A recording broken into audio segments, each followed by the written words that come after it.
Alrighty, welcome to episode 1111111 binary of Tokwa's Ask Us Anything.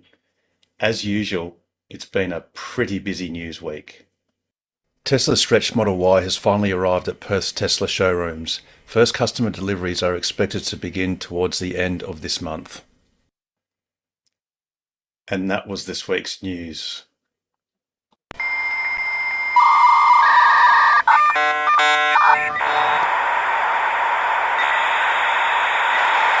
And once again, welcome to what is actually episode 255, or should I say, also known as episode 255 of Tokwa's Ask Us Anything. And no, I wasn't having a conniption. Alrighty, if there is anyone who is new and is comfortable in doing so, please do unmute and say hello.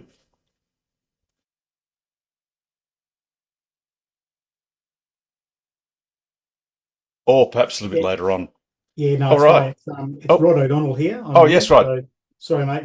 Just struggled to find my unmute button, but found it. So All yeah, good. first time here. Rob put me onto you guys. So yeah, first time here.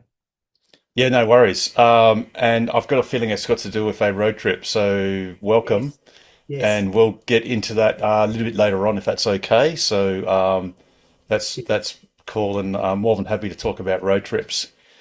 In fact, James Maitland, who is the third person on the right of the screen, top right for me at least anyway, he's actually on a rather large road trip himself, and we'll get him to give us an update on that, which hopefully won't be too depressing. All right, anyone else, since we're on a roll, anyone else want to unmute and say hello?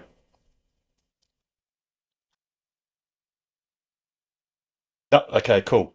All right.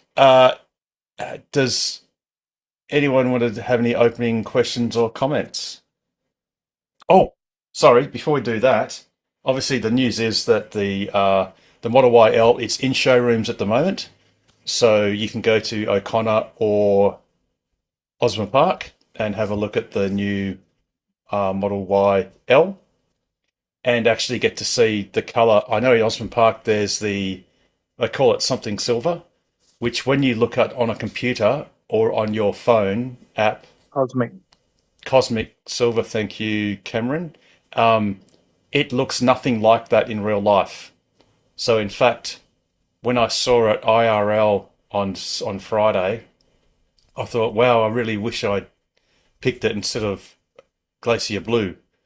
So then I spoke to one of the salespeople and said, are you sure that if I change the colour, it won't affect my position in the queue?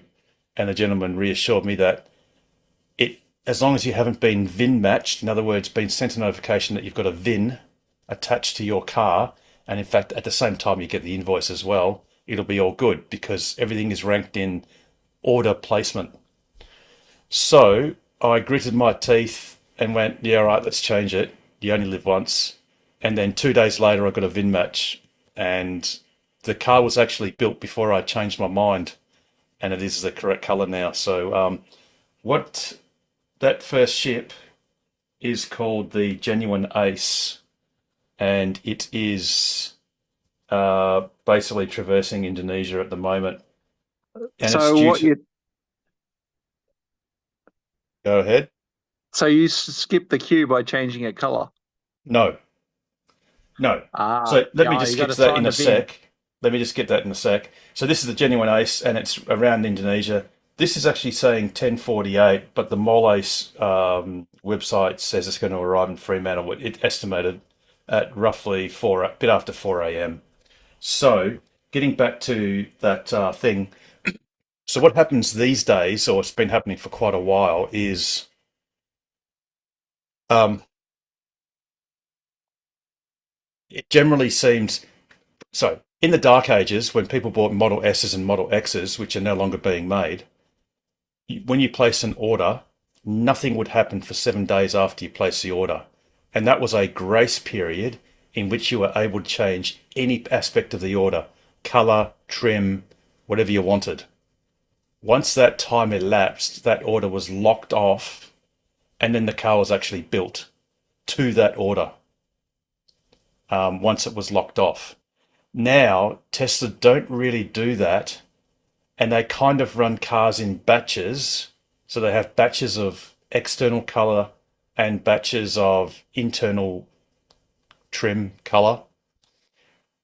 And then what they sort of do after the cars have been built, they then match existing orders to the cars that have been built. And then the intention is ordinarily you have a few leftovers as stock. So when they come in, they can then be sold as inventory items. So that's why, even though I changed my mind on Friday, the car was built several days earlier. Well, both cars would have been built several days earlier, a Glacier Blue and a Cosmic Silver. And when I changed colours, because I hadn't been assigned a VIN, it was kind of all just in the pool of marbles that I could pick from. And then it just allocated one of the VINs to me that had that colour. So that's kind of how it works. So generally, you are okay to change your mind as long as you haven't had a VIN assigned. If I had a VIN, that would have locked that characteristic. In fact, that would have been that particular colour. If I wanted to change colour, I would basically be put towards the back of the queue, of all the queues, probably, or at least maybe for the next build or next ship at best. So it was just, I took a risk. I took a calculated risk, an informed risk, and it worked out okay. But yes, that's exciting. So what that also means is it's now there's a slightly misleading thing on our apps. People have got Model Ys and Model 3s for that matter. It says deliveries expected from the 27th of April. The fact is the 27th of April is a Monday, and that coincides with the Anzac Day long weekend in Western Australia. So that's a public holiday. So there will not be cars delivered on the 27th. So it'll clearly either miraculously be before then, or on the Tuesday the 28th onwards for the next few weeks. So that's basically the Model YL news. Alrighty. So after all of that, has anyone got any questions or comments? Well, great news, everybody, as Futurama people would know. And I'll go on. So your first bit got garbled, Mike. Say that again. Oh, sorry.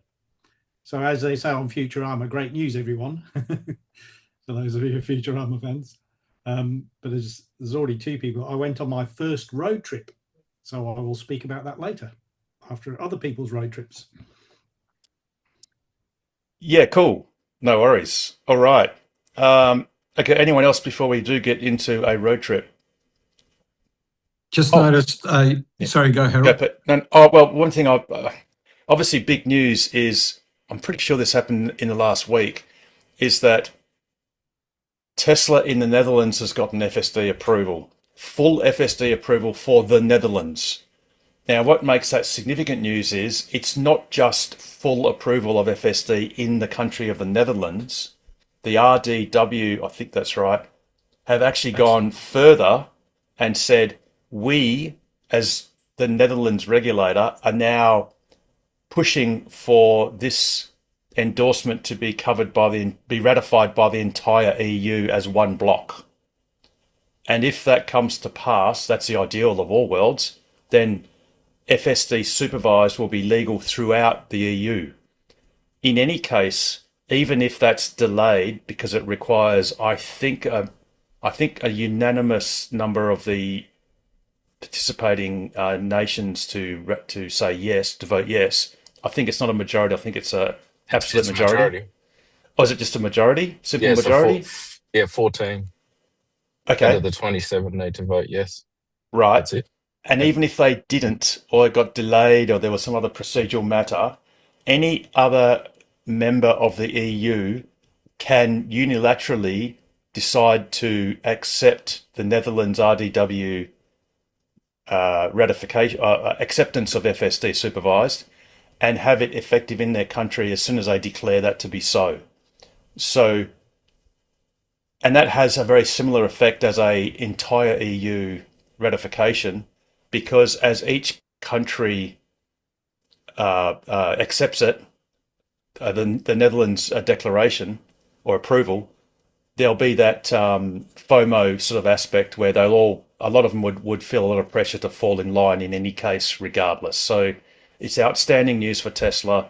There is in excess of 1 million cars in Europe that are probably able to use FSD supervised, and it was a very compelling sort of acceptance by the Netherlands regulating body, because they didn't require Tesla to petition them to petition the EU to accept this as an EU-wide basis. I think those regulators, they've got so much information and it's so compelling that they themselves feel compelled to request the entire EU ratify it. And sorry, Pete, if that was what you were going to say. That was yes, the other bit news. that and one more thing. The RDW apparently historically has been the leader in terms of these sort of things, in that they're usually the first and the rest of the EU follows. And there was a post to that effect, I think, by Sawyer Merritt on X. And Ashok Elaswamy, he's the head of AI for Tesla, head of FSD for Tesla. He chimed in and said, not just Europe. So what he was trying to say that, it's not just Europe that follows the lead of the RDW in the Dutch regulators in the Netherlands. So, so Pete, just to be slightly more precise, it's that a lot of other countries use the EU's laws as a basis for their behaviour. Right. So I think it's really the second case. Right. Once the EU ratifies it entirely, there are a lot of other countries. Actually, for example, even the UK, even though there has been Brexit, the UK has still chosen to accept a lot of Europe's frameworks for simplicity purposes. They're not obliged to, but they choose to in many respects. Yeah.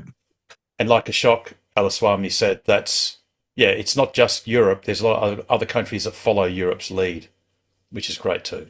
For the Europeans, and I'm so happy for them, because it's going to be such a massive jump, because unlike us, we were actually discussing this the other day, their autopilot or auto steer beta, which is what they're on now, the 6-year-old software, it's heavily restricted in the EU, in that the cars that have autopilot there at the moment can only turn a certain number of degrees. So the cars can only make shallow turns. They can't make sharp turns. So it's going to be a huge leap forward for anyone in the EU or in Europe or in the Netherlands, using FSD supervised. I also noticed that they have the option to be able to purchase it still for the full price of 10. It's still very correct. Is it 8,000 euros or something to that similar ish, or 7,000 euros, whatever? I think it was a bit less. Yeah, something like that. Which, look, is fair enough, because up until right now, not many people have had access to it. So I guess, and look, this same thing happened to us in Australia. We could still buy it after the US. So for us, the last date was the end of March. And I think in the US, it was Valentine's Day when it ended. So, but look, that's not to say that Tesla might not reintroduce it on some special basis or some other thing in the future at their whim. Tesla, Elon Musk in particular, has been infamous for declaring certain things would happen, only for them to either, he'll say this is the last time for whatever, and then 2 or 3 quarters later we'll say, okay, we'll do it one more last time. And I think that was with FSD transfers, and up until just a couple of weeks ago, they were still in place, years after he said that would never happen again. And the same thing has happened to other things that Tesla has announced. Sometimes they get revised. So who knows? That last FSD transfer, it dragged out for a lot longer than I thought it would. Yep. Yeah. Basically from at least September, start of September to possibly 3/4, possibly. I think there might have been a brief gap, and some people actually missed out just because they were unlucky. But yeah, FSD transfers have happened for a significant part of last year and the first quarter of this year. Uh, and the terms and conditions are actually been a little bit relaxed, whereby, so for example, the car that's on the ship next to Pete's, that when it arrives, I've already applied to have the FSD on my current Juniper transferred to the new one. And as opposed to prior times when you had to have done that transfer within that quarter, in other words, received the vehicle within that quarter, Tesla permitted it that you only had to order the car within the qualifying quarter, and it could be transferred once it eventually arrived. So Tesla does sometimes do progressive things to help people out, previous owners out. I think that sort of makes sense, actually, Harold, because being relatively new in the team here, what I see is the keen guys like you and Pete and others, in other words, the real supporters, if you know what I'm saying, from day one. You're the ones who patch into any new vehicles coming and get them out there in the field. And so, in my view, it's, if you like, rewards the wrong word, but you know what I mean? It repays your loyalty to some degree to be able to do that. That's my sort of sitting on the outside view of it all. And then, you know, for latecomers as well, you take whatever the current situation is. Yeah, I mean, look, none of us want special treatment. I mean, look, make no mistake, I had a chat with someone at Tesla, and I said, I was actually asking about, I was concerned that often, and this was mentioned, I think, last week or the week before, when you get a brand new factory car from Tesla, sometimes its software version is beyond the current release. In fact, often it is. And if you're unlucky enough that that doesn't also include FSD, you may have to wait until FSD will work on that car. So I was open, and I thought it was obvious, but within a day or two of me getting this new car, it'll be on a lap, because it's the only thing you can do with a new car is wear the tyres in. And the only way you can wear tyres in properly is to run about 13,500 Ks on them to make sure the rubber's nice and supple. So I won't do another lap without FSD. So if it's the newer software, I'll just have to wait until it's enabled, because it just doesn't make sense to do a lap in autopilot these days. But yeah, I mean, yeah, a few of us do flog our cars when we get them and then turn them over. Yeah, you know, it's just what you do. The other thing I was going to mention is I saw a interesting post on LinkedIn showing used car values in the last month. And so these were valuations for novated lease purposes, because there's a few novated leases that are coming out of their term. So there was this is for the 3-year leases that are coming up. So 2023 Tesla Model 3 long range has jumped 38%, or almost 12 grand, $11,750 in the last month in terms of second-hand values. And the second highest increase was a 2023 Tesla Model Y rear-wheel drive. So that jumped. So the Model 3 jumped 11,750. The Model Y 8,250, or 23%. So interestingly, that makes the Model 3 long range, that puts that car at 43 grand, and the Model Y rear-wheel drive at 43,750. So, I mean, for my money, I'd be going the Model Y every day of the week. But shows you just how much many people, especially those that are getting into EVs for the first time, how much value they place on range. But yeah, once you have the car for a while, you realise you don't need nowhere near as much range as you first thought you did.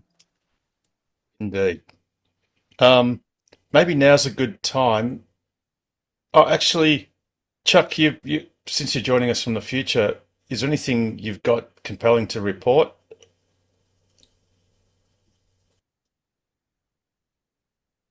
or maybe a bit later. That's all right. Well, Unmute. oh, no, he's okay. No, he definitely knows how to do that. He's there we go. There we go. Sorry about that. Yeah, I'm just trying something different. I'm putting I'm joining Zoom from my phone and then screen sharing to the TV. So I've got the sound coming from the phone on the table in the corner. Oh, that's cool. If you're not quite ready, we can come to you in a little bit. No, I'm good. I just don't have any images to share or anything like that. But that's all right. I don't think there's anything too exciting that's happened on this side. I did see a news story about New South Wales government doing another $100 million worth of funding for EV stuff. I can't remember the details. Yeah, right. I think things a mix of curbside charging and fast charging and another 1,000 charges. I think it was, Chuck. Yeah, 1,000. I don't know if it was 1,000 AC or DC or what the mix was. It was a combination of both, I think. Yeah. I know they're going to. I think they're concentrating on more sort of rural areas. My cat here annoying me. Hang on. Concentrating on more rural parts of New South Wales, so like Burke and Broken Hill and that sort of area. Yeah, they said concentrating on rural areas and urban black spots. Right. So, yeah. So any places in the city, obviously, where there's no charges. Yeah. I think New South Wales previous rounds have been pretty favourable to Tesla. They'd like to go for the big sites and lots of stalls and things like that. So we can only hope that they bid for a few sites in this one too, I guess. Yes. The problem then will be when people are driving in New South Wales and then cross the border, they're going to Queensland or Victoria or somewhere. Suddenly there's nothing there, but, well... Well, speaking of which, in fact, this is a good time to reintroduce James, who has returned as a sand groper. He's in the land of the sand that gropes, or the grope that whatever. Yep. That didn't work out at all. Sorry. Anyway, whatever. Because James, he basically started his journey in the wilderness of DC charging, and he's just lately traversed the Queensland wilderness of DC charging that used to not be wilderness and now is just atrophied, and they didn't water the plants and they all died. Yes. The land James, of milk and honey. Tell us your report for the last week, actually. So last time I think you were on the Nullarbor or not even, something like that. Last week we're in New South Wales. The entrance. Sorry, yes. Sorry, you were too. Yes. It was Central Coast. So it was quite interesting. We went through rural. We went through the middle and went through Moree, lots of Longreach, Winton, all that sort of area. It was actually pretty decent with a 50 kilowatts, so nothing was great. We had to do a couple of different runs because there were, I think, like what you'd say, our network. A lot of them had been planted, turned on, and left, and so there was. So didn't you want to go to visit the world famous dinosaur museum at Richmond, because that's full of some old fossils. You have to be willing to change directions, because not every always be charging, always be checking, because not every charger is working. So you mean to say Richmond wasn't working, James? Richmond wasn't working. There's another one next to it working. Yeah, Hughenden? Hughenden. You could very easily end up in a dead end. We nearly ended up in a dead end. There was no way to go, but you had to turn back. So you've always got to check 2 charges ahead. Matthew's close this one. Yeah, just like us in here in WA. If you get to one charger, there's nowhere to go. You can't get any further. Yep. Queensland actually was better because where we just one long line round. Queensland did seem to have a few choices, but it was a kind of game of that Jenga. We go like, if I get to A, can I get to B? No, I have to go to C, go to D, and then go back around. So you basically got to iterate one of those puzzles whereby it's a maze, and you sometimes get a dead end, and you've got to backtrack and try another route. Yep. So we'd ask You're Brock, updating. what's this in there? Sorry, Cameron. Are you You're right. meaning to Yeah. No, talk? I was just going to say you're updating plug share as you go. Yep, everywhere I go, Sweet. including Good. the ones that don't work. Very good. So I'd be interested to hear what Rodney's plans are. Oh, well, so before we get to Rodney's, James, go and follow through how you went up the guts and up the territory, Yep. Catherine, blah, blah, blah. So it's interesting. I think you could do it without a cones and without a Type 2. I've only 2 places I've used a Type 2. Only used it twice, but I'd definitely say have it in your boot, have it in your frunk, and both in WA, Majura Pass. Type 2 is the only option, and today in Horse Creek, Type 2 was the only option. So James, you Barclay- mean the DC didn't work in Horse Creek? Nope, DC did not work in Horse Creek, either nozzle. We've been lucky. We arrived in Freeways, Northern Territory. Only one of 3 nozzles was working, and after we left, none were working. I got a message from a Tesla that was behind us. Nothing was working, but NRMA did restart and get it going. Oh, no. Yesterday afternoon, when I arrived in Kununurra to their little charger, which is outside the Horizon Power office, obviously everything's going to be hunky-dory there because it's literally in the Horizon Power's car park. What could go wrong? It didn't work. But Sorry, what? the Kununurra EV network did not work, but ChargeFox restarted it. But Yeah, right. yeah, it just adds an extra half hour onto bits and pieces. Mule Ranges was a beautiful one today, but Horse Creek. Where was the other one that was all vandalized as well? Oh no, Warman was beautiful. Beautiful shady spot there, but Under the tree? under the tree. Yep, that was nice. But yeah, Halls Creek. You know, Blind Freddy could figure out that might get vandalized. Yep. Yeah. Yep. And then But you is went it- to Mueller Ranges, Yep. which worked. That's also known as the Ngumban Cliff Rest area. Yep, beautiful scenery, nice to stop. It was slow. We only got about 38 out of it, nowhere near the 50. But it's nice to sit next to the solar panels and know where it's coming from. Had a chat to a petrol tanker delivery guy in Warman. Who would love to point out that he was just delivering diesel to the generator down the road to power my Tesla. So I thanked him for that. That's good. He's got a job to do. And then you got to you haven't tried the Fitzroy Crossing DC charger No. yet. We came straight in here and had something to eat in the thing. It's actually from Mueller Range to here. We set on 90 kilometers an hour, so we arrived with 70%. So we knew that the 15 amp plug overnight is going to charge us, but we will check and do a plug share update on the way out to Derby tomorrow. So you're not charging on the 3-phase, James. No, I didn't need to, Oh, okay. but it's working. It's all there. It's nicely signposted right there at the front door. Yep. Signposted. It's all running. Everything's go.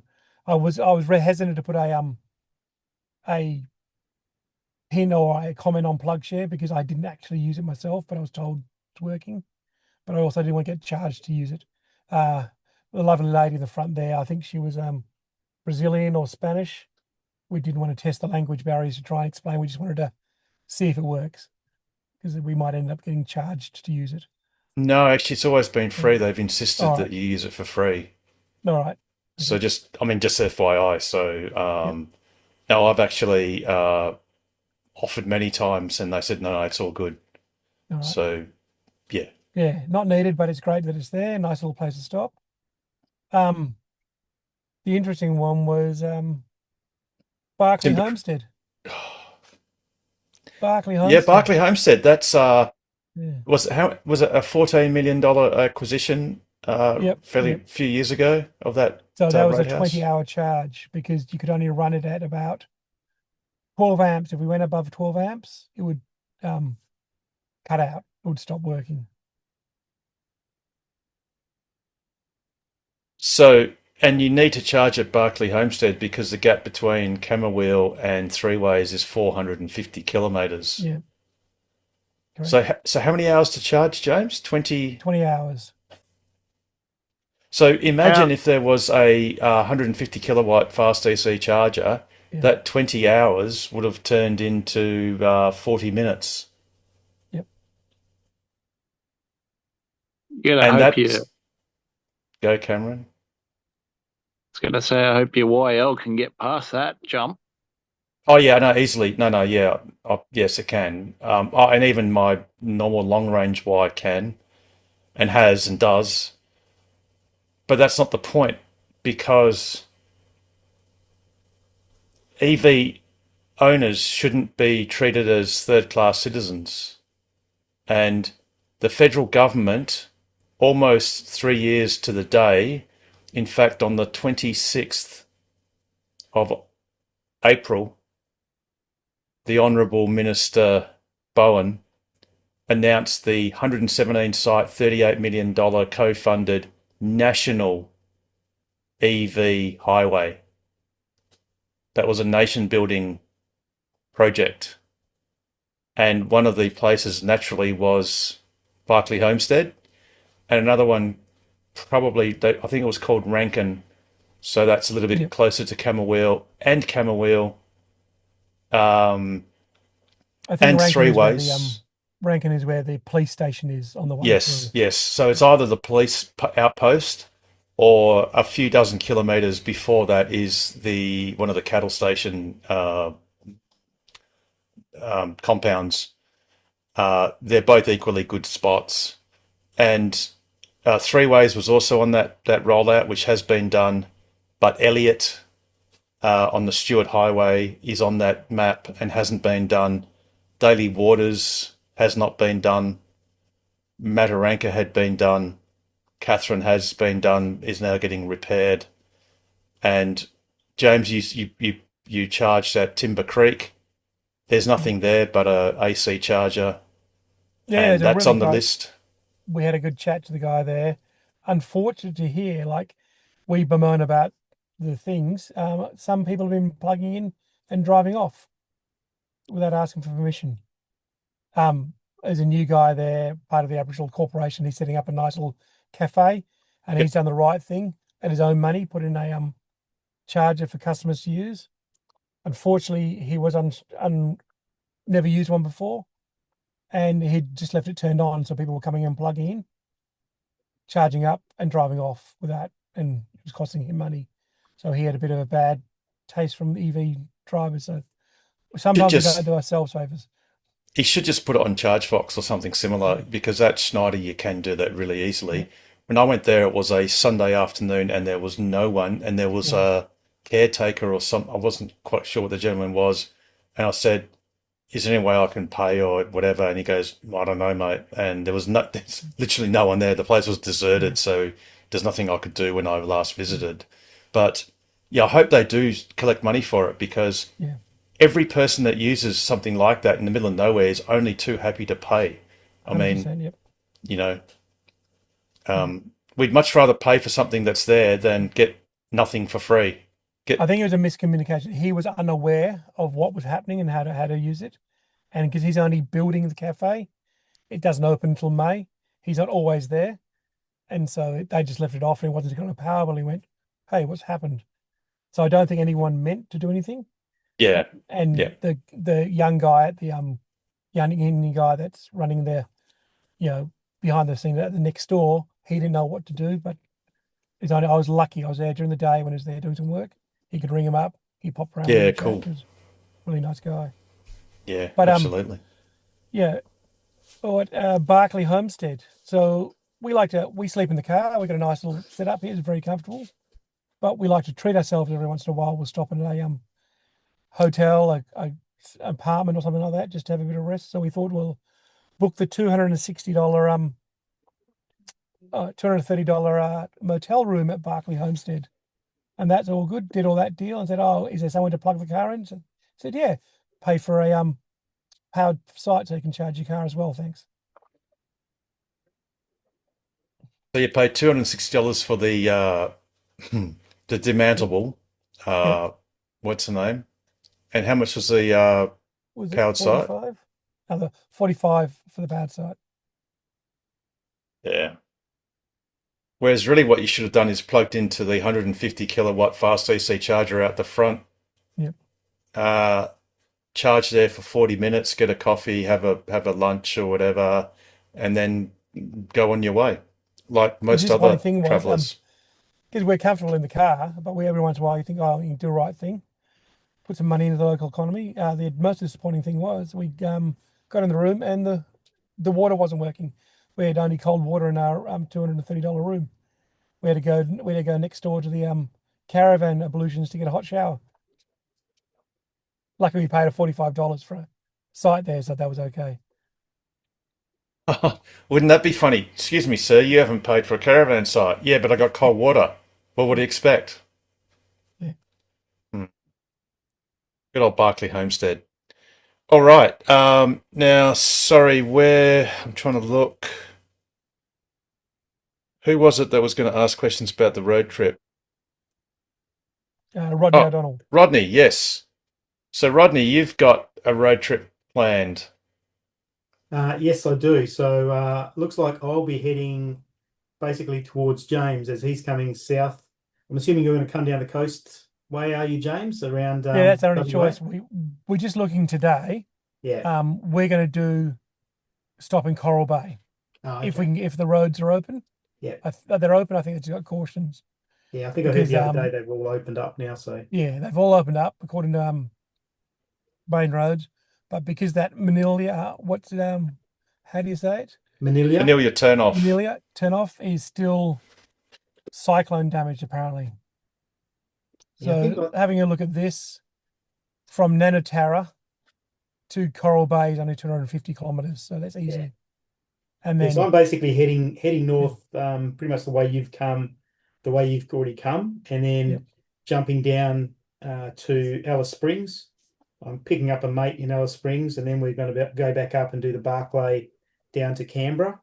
Then we're doing the high country around Victoria.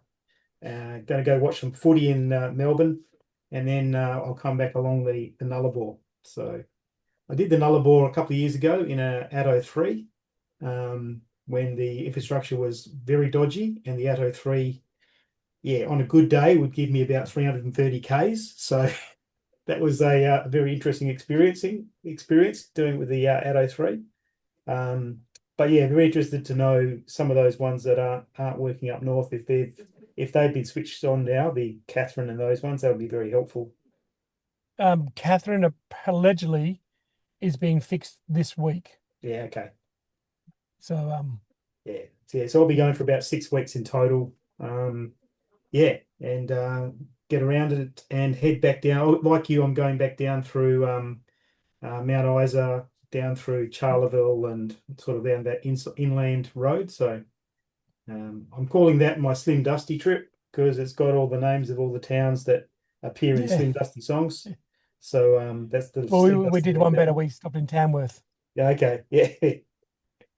Yeah. So that's what I'm doing. But I am an interloper because I'm actually traveling in a Zeekr 7X. I'm not traveling in a Tesla. But a couple of trips I've already done in that show me I should be able to get close to 500 Ks on the highway. So I might be able to do the 3 ways to Camberwell without needing to stop at the Barclay. But I'll see how I'm going on the day. Yeah. So Rodney, the one thing that's your friend is, I don't know how your trip computer works or all that sort of stuff, but the EVs are usually fairly accurate, or they become more accurate as your battery gets lower. So if you ever find yourself a little bit short because you've got unexpected... one thing you should do is download an app called Windy. Oh, okay. Yep. Got Windy. Yep. Perfect. Because Windy will just tell you whether you're going to have a great day or an average day, depending on which way the wind's blowing. Okay. Now, something that I keep forgetting, but I do get reminded every time I go on a lap, and James actually sort of re-prompted it, was... The only thing that the worst thing you can have is a headwind, but almost just as bad as if you have a strong crosswind, because it kind of disrupts the aerodynamics of your car and you get a lot of drag. Yeah. So if you ever find yourself where the car's complaining that, it's not going to make it, or you miscalculated, or maybe you just left a little bit earlier from a charger than you should have, Yeah. Reducing your speed a little bit is your friend, Mm. because rule of thumb, for every roughly 10% that you reduce your speed, you'll gain about 12, 13% in extra range, Oh, which can okay. make a very large difference. Yeah. So just bear that in mind. The thing that robs you of range, and hopefully you've done some road trips where you've driven over chip seal roads, Yeah. is that road noise. Yeah. So road noise kills range or efficiency, both. Mm. So that's one thing. Obviously, make sure you bring all your charging adapters. So make sure you've got a 10 and preferably even 15 amp Yeah. single phase charger. Yeah. And If you he lent me the Cones system, the 3-phase 32 amp. So I've got that now as a backup as well, which is good. yes, so there'll be a few locations where that can be useful. Mm. Happily, there's less of those locations where that's Yeah. relevant. The main thing to do when you go into a new place is look at the plug share comments. Unfortunately, in some of the remote areas, there's just not going to be many of them. Yeah. Some locations that people they've only been posts every few months, Mm. and of course that information can be fairly stale. Yeah. But usually they're charges where there's a short gap, and most people don't bother because you don't need to. Yeah. But just have a look at PlugShare, look at some of the comments. One other trick is there's quite a few locations where there are two DC pins very close together, like within some are within meters and others are maybe a 100 or 200 meters. Mm. Just zoom in when you put a PlugShare post, because particularly at the Nullarbor Roadhouse, there are a lot of people pressing on the wrong pin Okay. and putting in information that's not relevant. Right. Yeah. Also, mostly, especially in, say, WA, NT, and SA, most of the charging locations are done by ChargeFox. Mm. So when you get up in the morning, have a look at ChargeFox, and don't just take a orange pin as being good. Okay. Because unfortunately what ChargeFox does is if anything works on that site, they'll show an orange pin. Even though the only thing that matters is DC, yeah. it'll still show orange if the only thing that works is the AC backup charger type 2. So do peruse those. Do also look for speed. So one thing that's going to frustrate you over the Nullarbor is a lot of locations will be far below nameplate. Mm. Rather than 50 kilowatts, it'll be 30 kilowatts or less. Rather than being like some of the NRMA ones, at least 80 kilowatts or more, it'll be possibly half that, if at all. Yeah. So do definitely study when you're charging, sitting somewhere, waiting for the car to charge. Do a little bit of forward sleuthing. Yeah, and sadly, look, once you get to the Eastern Seaboard, it's just all milk and honey. The great thing is, I don't know if you're going on the coastal route on the Eastern Seaboard, if you're going, well, you're probably not going as far as Townsville, but anything south of Townsville along the coast, you can just charge everywhere. Superchargers are great if you've got the you can log onto a Tesla app, or you can enroll on Tesla app and use their charging. They'll always work. But it might be a bit cheaper to use some of the other charging systems. Yeah. Sadly, in Queensland, on the Queensland Electric so-called superhighway, it's pretty crappy speeds, if it works at all. Okay. So there are a few other, like, for example, Proserpine, if you're going past there's a EV Networks charger, which is pretty good. That's you'll get about 150, 60 kilowatts plus. So you got to pick your chargers. Yeah. But also try and be opportunistic. If you've got accommodation somewhere, if you can get somewhere that's got charging on board, that's great, because it means that's one less thing you have to do at the end of the day or at the start of the day. Yeah. But obviously just enjoy it. Yeah. Sadly, the Nullarbor is unreliable and variable. Parts of Queensland with the QESH is pretty unreliable, and parts of the WAV network up north unreliable. But if you can sort of be strategic, like for example, with your Zika, you'll be fine on the 3 ways to Camberwell. Get in contact with me offline. So Rob will give you my number. And in fact, I'll put it in the chat. So, and in fact, you could just ring Tokwa's helpline, which is 6262 3131. And I've just got a couple of good charging spots that might be useful that aren't on PlugShare. Okay. For reasons that I'm not going to elaborate on right now. Okay. But look, it's unfortunately, well, you take it any way you like. Yeah. It's still very much an adventure in many places. Yeah. And it still stuns me how in 2026 that's still a thing, because the first time I did a lap was in 2018. And there are parts of it that are that were more predictable back in 2018 than they're far more predictable than today. No, And that's disgusting. Yeah. It really is. Yeah. You know, my trip was slower, but at least I knew every place I went to, it was going to work first time, every time. Yeah. Whereas now, you're just not quite sure what you're going to get. You're gonna get. No. The other thing too is, like in WA and in the Northern Territory, and let's say west of Ceduna, yeah, Ceduna, you should kind of presume you should generally charge your car to a higher state of charge that you ordinarily would, so that you can withstand not just the next charger not working, but the one after that. Yeah.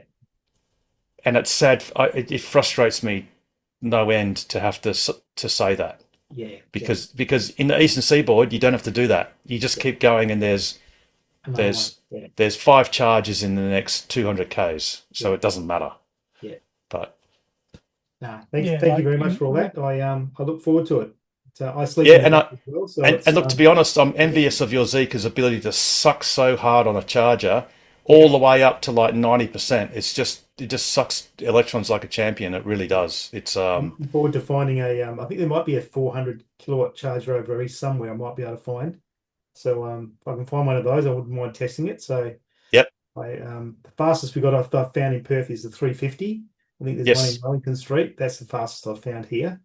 Yep. I'm interested to see if I can get above, because I've got 309, 312 or something on the Wellington Street one, which is just it's just nice. Is that the RAC? The RAC, yeah. I believe it's now gone. Would you believe? Oh, seriously? Yeah, it's off ChargeFox now. I think it's gone. Yeah, I think the RAC are over it. Yeah, last time I drove past it, there was a lot of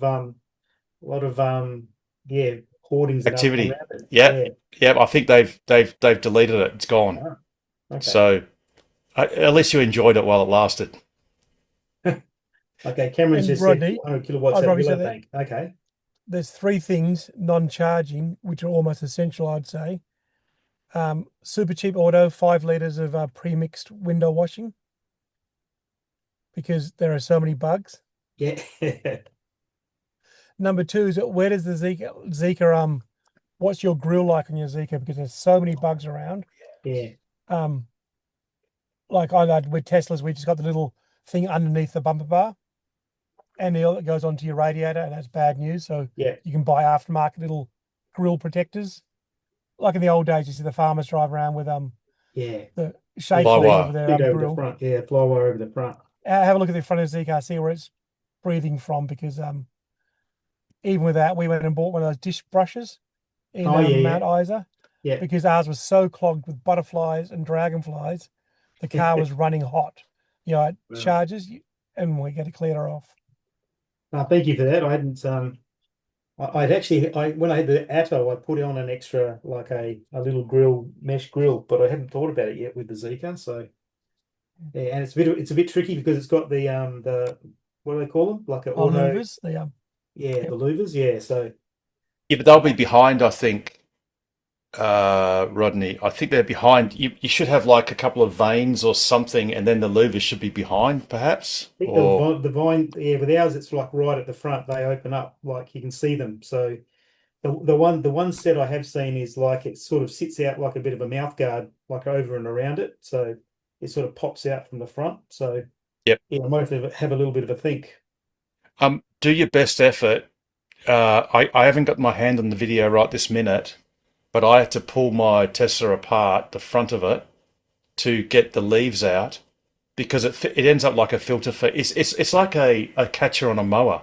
Yeah, basically everything that enters never leaves. Yeah, including the leaves. Yeah. So, and I've learned from bitter experience where my charging rate went down to very low. And my aircon just parked at my house the fan was going full speed on a warm day but not hot, and it just wasn't cool in the car. So Tesla invited me to spend I think it was in excess of $400 to get them to do it, and I ended up doing it myself. It took a couple of hours to do. Yeah. So yeah, do yourself a favour. Look, I think every EV in Australia should have a leaf protector and insect protector, because unlike petrol cars, it's not like the radiator is upright and you've got full access to it where you can just brush things off. Whatever enters never leaves. So yeah, great tip, James. Thanks for that, James. Rod, also, you've probably thought about it, but a spare wheel and maybe Starlink so that you can make mobile phone calls in the middle of nowhere. And one other thing that's quite handy is also a radio. So you can talk to the CB. Yeah, so you can talk to the truckies. I found that really handy. Thanks for that. Yeah, I managed to do a bit of a DIY in the back of the underfloor area of the Zeekr to get a space saver spare in there. So I managed to do that without having to lift the floor at all, which is great. So yeah, I don't like being out there without a proper spare. So that's good to know. One thing Pete mentioned, the Starlink. One good thing though is if you're with Optus or Telstra. Now, I definitely personally know about Telstra. If you are in a no network area whatsoever, you can still send and receive text messages at a minimum. Okay. I had someone did tell me this the other day. I didn't know that it was right. Yeah. James, have you got Telstra? Yes, I do. Please do the experiment. Not in Fitzroy Crossing. Yeah. When you're middle of nowhere, turn your Wi-Fi off and not just see if text works, because I know texting definitely works. Oh, a call. See if you can make a call. All right, yep. Because I know that's very much coming with the version whatever satellites, the V2 minis that SpaceX have already launched. And I know it's being released, but I don't know if it's released in Australia yet to have voice calls. But you can absolutely do texting to anyone. Via Starlink through Telstra on your standard mobile phone. Definitely. So yeah, Rodney, so you will be able to do that with texting. And I think you can even do a little bit of social media, limited social media through Starlink on an iPhone or a qualifying Samsung whatever.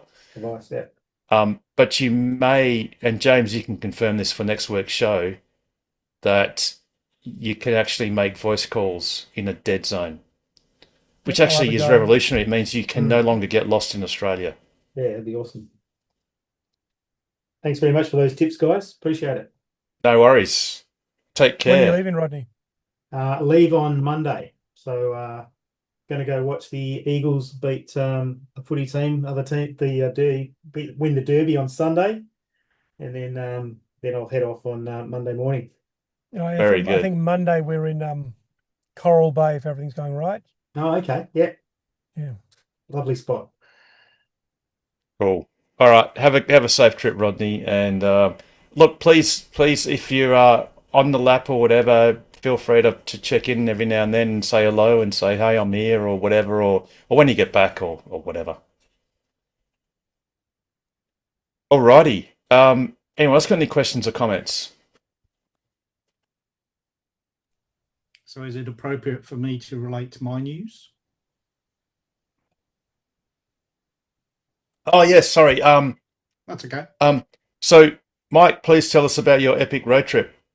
Yes. So unlike the fearless travellers or adventurous travellers, to use your term, Harold, as some of you will recall, I like my fishing down south, and the salmon popped up between the capes in the last couple of weeks, and the weather was perfect on Sunday.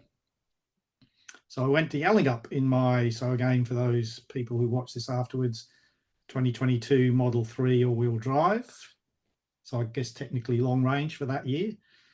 And I had some experiences. So there's some really things I liked, because I've not done a trip, and particularly not at night either. I've been to Perth to Mandurah, which is not really a trip. And, this other one isn't a huge trip compared with what you guys do, but it was interesting. Yep. So in no particular order, left at 4:30 in the morning, having charged to 80% at home, and off I went. And I guess the first question comes up. I set my, I did the, what do we call it? Sorry for my lack of correct term, but the navigation route planning, I think it is, isn't it? And so it puts in the charges that you need when you say you want to go to this place, and it will say, so yes, you set a final address, and it just filled in the charges it reckoned you needed. Yeah, so I went from home to Yallingup, and so it said stop at Eton. So I went, cool, that'll be good. I'll visit there.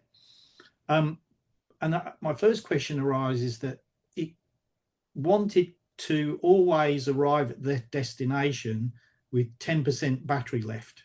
Yes. Now I know that I can change that, but yes, can I default change it so that it's always, say, 30% and not 10? I thought, because I couldn't find it. I know you can change it every trip.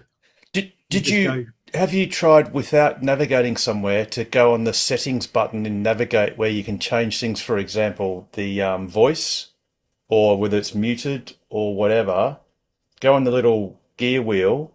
Yes. Maybe there's something that has default charging percentage on arrival. Maybe. So under edit trip or not trip. So just edit under trip, the bottom thing is settings with the gear wheel. The settings with the gear wheel, yes. Yes. But not necessarily with a trip active. I think you can still get to the settings without. No, I haven't done that. Try that. Okay. The default target for the car, if you do nothing, if you never set anything, is 10%. And look, and I get it. I know that seems really scary. But, like, for example, on the Eastern Seaboard, and it's on video, no, it's not, because it was overdubbed. But I did do a post when I had the non-dubbed version. I was approaching Charters Towers. So I was in Upper Queensland on my way towards Charters Towers, and then Townsville. And at random, it was dark because I just left Hewenden, and my car was full because I charged on the AC overnight because I couldn't use the DC because it was broken, and still is. I at random went, I wonder if I just navigate to Melbourne just for the hell of it. And I was super stoked that it just went, yeah, just go to the Townsville supercharger, spend X minutes there, then go to the whatever supercharger, the whatever. It's going to take 31 hours, or I forget how long it was going to take, non-stop. And it told me the estimated times of charging at each location. And when it does that kind of planning, when the car says you are now good to go, it does that when it predicts that you'll arrive at the next location, whether that's the destination. Actually, it's usually when it's a charging location, supercharger, it'll aim to tell you that you can finish so that you can arrive at the next place at 10%, which I get for the majority of people that use their cars sounds super duper scary. But you can change it. You can absolutely then go, no, change it to 20%, 30. I think 30% is the maximum, or maybe it's even higher. I'm not sure. I did it higher because, yeah. Thanks, Harold, and again for people who are listening later. Yeah, all that's good. In my case, what the charger doesn't know, of course, is once I get to Yallingup, if the fish aren't at Yallingup, I wander around the capes for a bit, looking for where they are, right? And it doesn't know that, so I put it up to 40%, and then it says, yeah, okay. I got to Eton, and I was the only one there at 6:30ish in the morning. And as you know, those have eaten there's Hungry Jack's and McDonald's that are open at that time. So all that's handy.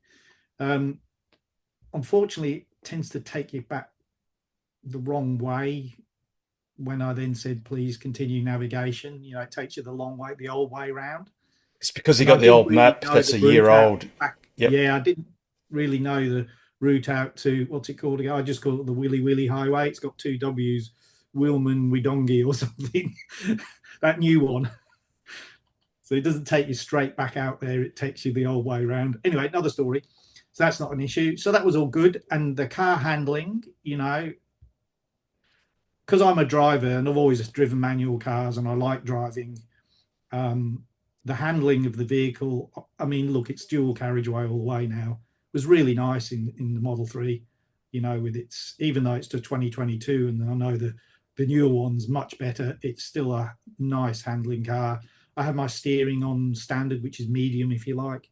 So It was really good. That was really pleasant. Coming back though, we'll stick on the charging. So I then said Yallingup to home, and it went, right, stop at Bustleton. So cool, I'll get another badge for this year on my thing, which again is a bit painful because it takes you all the way through Bustleton to get there from Yallingup, it slows you down. Yep. And I got there and there was 2 cars there. There was a BYD with nobody there and a person in Model Y charging. And so I pulled up away from them and it said, no, you can't park here because 2C's out of action. So just for your information, I didn't post anything because Tesla will fix it fairly quickly like they do. So that charged. And again, it said, you can arrive home at 10%. And I went, no, I don't want to do that. So I said, I want to arrive home at 30%. And what it said was that, oh, that's okay. You can go and arrive at Karrinyup Charger at 10% and charge up the extra 20% to travel 800 meters from Karrinyup to my house. Yes, so now that's a problem. That's when you were parked, right? Sorry, let me just finish. Two reasons. One is, as it turns out, I would have ran out without reducing speed on the way home if I'd have left it at 10. Yep. Even though I had a tailwind and it should know better. So I found that a bit poor, to be honest. You guys know you've got tons of experience, and hence why I go, no, I'll have 30% because it's the first time. And I just don't agree with going at slow speeds on the open road. No. So what you could have done, Mike, is while you're at Eton and it would have said you're good to go, you just ignore it and just go, I'm just going to sit here. And then as if you've still got your home destination, it would say expected state of charge at home would have been 10%. Then it would have been 11, 12, 13, and you could take it all the way up to, I mean, Eton's only 160 k's away, or 50. So you just go. This was Bustleton, so a bit further. Oh, sorry, Bustleton. Okay, sorry. So maybe that's 200 k's away or something. Like so you could have waited until your car was at 90%. I did. Yes. And so even though the navigation is intended, it's to optimize your trip. Now, notwithstanding, I don't quite know if they adjust themselves to fleet knowledge or anything like that. I don't quite know. I found on the Eastern Seaboard, it's very accurate, but then again, most of their highways are very smooth, actually, to be honest. They're mostly tarmac, whereas, or concrete, which is even better. Whereas, in WA, unless you're sort of slightly north of Mandurah, it's just all chip seal and you get really crappy efficiency. So, but there's nothing stopping you from saying, no, I know better. Well, thanks for the suggestion. I mean, a lot of people will go, when they see the supercharger says, or the car says, oh, you're good to go because you'll arrive with at least 10%. People will go, I'd be having conniptions then. let's just wait another 10 minutes and you'll arrive with another 100 Ks. Or, well, yeah, another 100 Ks. Yeah, So well, thanks to, listening to you guys for a year, again, the benefits. I have renewed my membership. So all that's good. But the reason I bring it up is if there are new people listening, in the background, this is an important thing to know because, I asked actually, because I had a few issues. So I've gone into Tesla with a request, which I'll talk about briefly in a minute. I said a new person, it would be expecting it to know the route from, Bostleton Charger to home in Carrinup. And he said, what it's probably doing in this case, and you sort of maybe hinted on it yourself then, he said, it's going off your vehicle's past average consumption to work out its plan. And I went, that makes sense because I've just been driving around town, which is better consumption, as we know. So that's why I underestimated probably because I had a 2% tailwind on the way home. And it gained 2% when we dropped down to 100 once you get on the smooth highway coming north. So all that was interesting. And again, I don't have a problem, and I'd learned from you guys and that, but just for new people who may be listening, you just want to have a little bit extra if you can. Yeah, and the great thing about when you're doing very fast charging is that little bit extra only takes another 5 or 10 minutes tops. Exactly. Yes. If you're like James, where you're in the middle of nowhere on an 11 kilowatt charger, an extra 100 Ks of range takes an hour and a half. Yeah. So, and that's where, and people like myself, Pete, James, Rob, others who have done laps, by necessity, we push the boundaries. Well, I mean, you can still approach it. You can just go, everywhere I stop, I just fully charge and it'll be good. But if you want to do it a little bit quicker, or at least spend a little bit less time by the side of the road during the daytime and spend more of the time charging overnight, which is totally in parallel with your most important task, which is sleeping, then you learn to push a little bit harder and go, well, when you're on a fast DC charge, an extra 10 minutes is nothing and gains you a lot. Yeah. But when you're in the middle of nowhere, you're sort of like really bargaining, do I spend another hour just to make just to have a higher margin when I can just adjust my behavior as I go along? And that's just, it's just what we are forced to do. So again, thanks for you guys and your experience, because I left home at 80 and at Bustleton, I just said, 76 will do, I just think, because that gave me the relevant 30 or 40 or whatever I wanted to get home. And the other good thing, of course, Tesla superchargers, even at 6 o'clock in the morning, and I was starting to get into the start of the peak, on the bar chart where it shows you what the pricing is. And then, I came home a bit early actually because the wind had come in. So both of them were 51 cents. So here's the other thing again for newbies who are thinking about EVs. So this road trip to Yalingupper for a day and back cost me about $32 in electricity, most of which was 51 cents. My old Mazda 6 would have been, let's say before the current spike of petrol, would have been about $75 in petrol there and back. And currently it would have been $90 odd. So, that's a nice saving. And the good news is, of course, I caught fish, which is excellent. So that was all a nice day. Now, I did have a couple of problems, though. So to do with the vision, I think. So I might have a slight fault on my car. So I don't think so. Harold, you've been to really dark places, if you know what I mean. I mean, lighting-wise. And quite. Yeah, lighting-wise. Yeah. That's what I mean. Quite. Like, I'm talking no moon, stars, nothing. Scary as when you want to have a little break, pit stop, and your car turns off, all the lights are off, and all you hear is animals rustling in all the bush, and it's like, anyway, go on. Yes. So on the way down, I had my light setting on matrix, as you would. So adaptive high beams? Adaptive high beams, so matrix setting, whatever it is. Yes, sorry, adaptive high beams, yeah. As you would, why wouldn't you? Now, it was Of interesting course. because, as we know, it does adapt to anything that's shiny in front of it. Yep. Which can be a nuisance, as it turns out, which I know you've experienced. So obviously listened to your first trip in your current vehicle around the traps. So what I found was that it consistently, for those who are not familiar, once you get into the 110 zone south of the Kwinana Freeway, there are usually two speed limit signs, one on the left and one on the right of the dual carriageway, about, let's say, 20 to 50 meters apart. You'd be familiar with it. So it would go along, and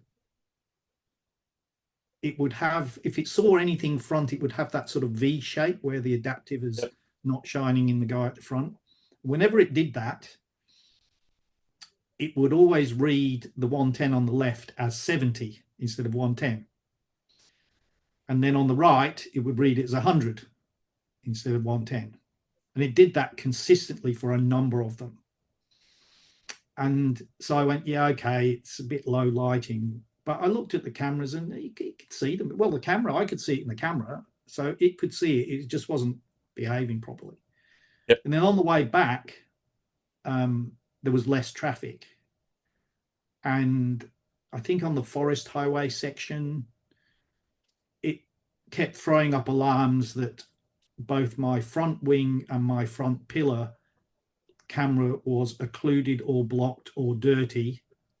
So I'm seeing you're nodding. So you've seen that too. The pillar ones are a classic. Especially, I had one example that sticks in my mind is going along near Carnarvon, and it was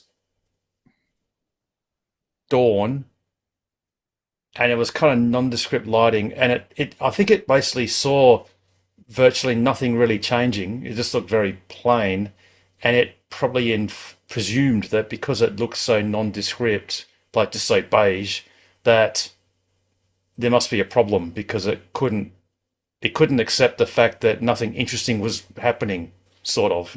So, and it can get a similar thing at night time on occasion. So yeah, no, unfortunately, it's completely, I wouldn't say normal. I mean, yeah, it happens often from time to time. It shouldn't happen. It'd be nice if it didn't. But actually, when it says occluded, all it'll say then is some autopilot features may be degraded. It just says wait until it clears or clean them.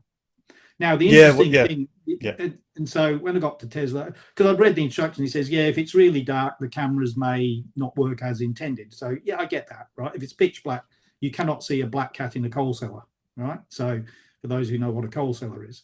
So, I went to Tesla, and I didn't know this, so I learned one thing. You guys probably know this. You can look up the notifications for all the alarms that came up. Yep. So it had them, and they were there like either the front or the pillar or the front or both, on and on and on and off for a good 3/4 of an hour during that darker section before the street lights are on the bottom end of the Kwinana. And he said, yeah, look, that is unusual because I've never had any failure on the right side of my car under any conditions. And now my memories come back. On the Kwinana Freeway coming north, there are right-hand bends as you curve up and down. Yep. And if there's a large black car in a certain position, the cameras think there's nothing there and it hits the brakes hard. So there is something that's not calibrated quite right yet visually from our eyes. So they're looking into it anyway. Yeah, okay. The other problem I had is that about half an hour before dawn going south, my headlights effectively stopped working. It thought it was daytime. Oh, yes. No.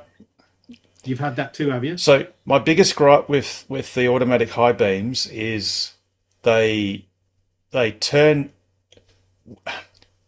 I always leave at dark and arrive in the dark. So when I leave in the dark and the sun starts coming up, the high beams turn off well before I want them to, probably about at least 10 minutes, bearing in mind that the difference in lighting levels in 10 minutes of dawn is logged units of magnitude. It's massive. And on the Juniper and the Highland Model 3, you are forced to press and hold the high beam button with your thumb, which I'll give you a giant tip. Try and do that for 10 minutes and your thumb gets really sore. So you got to Well, in my case, it's a lever. well, that's a lever, which is a lot more user friendly and less fatiguing. Probably. Because you can pull that lever in various ways. So yes, they turn off at dawn far too early. Yes. By about 10 minutes. And no, this was the, half an hour. I couldn't even see. I could just start to see the very, very, slightly grey eastern horizon just. Yep. So and yes, so it's obviously the opposite end at sunset at dusk is they don't turn on soon enough, and you're forced to jam them on just to light up a bit better until they finally actually realise that it's dark enough for them, their taste, and then do stick on. Yeah, indeed. It's enough, when I stopped, because I had to stop basically, so I stopped the vehicle and put it into park, and then started again. They were all working again. Didn't change anything. Yeah. So it had a hernia for some reason. So anyway, Tesla are giving it the mirror treatment, looking into it, and we'll see what they say. And but the high beams will not fix that. That's not. This is a 2022. I mean, seriously, they should have sorted this stuff. No, but Mike, I've got a 2025 Juniper Model Y, and it does the exact same thing. Turns off the high beams at least 10 minutes too early, and turns them on at least 10 minutes too late. Yes. So, hello Tesla, you're listening. I know, Harold. I've listened to your comments previously. I know, but it must drive people. So, and that was a real safety hazard because especially for you, if they just drop out like that when you're in the middle of nowhere and it's route territory, fucking hell, that's a big issue. And it makes a big difference if you're driving. It depends on whether you're driving east or west, in or out of the sunset. The best lighting conditions is if the sun sets behind you, because you get so much more, and it's the perfect diffuse light. Yes. And it lasts for a very, very long time because your eyes are adjusting down. The worst is when you are driving into a sunset or a sunrise. But if you're driving away from a sunset or a sunrise, the optics are vastly different, and all the way it works is vastly different. But I switched off matrix into, what do we call it, manual lights or whatever, auto, but not matrix. Not auto. Bearing in mind that's for your car, Mike, and that also applies to the old Model Ys with the newer matrix. So you've got. Yeah, you've got the ones where you describe it. When it actually inhibits in a V shape. In the Highland and Juniper Highland 3s and Juniper Ys, it's not a V, it's actually dots. It's a matrix. It's like a proper projector. Okay. So it's a completely different pattern altogether. The new cars are vastly superior. Yes.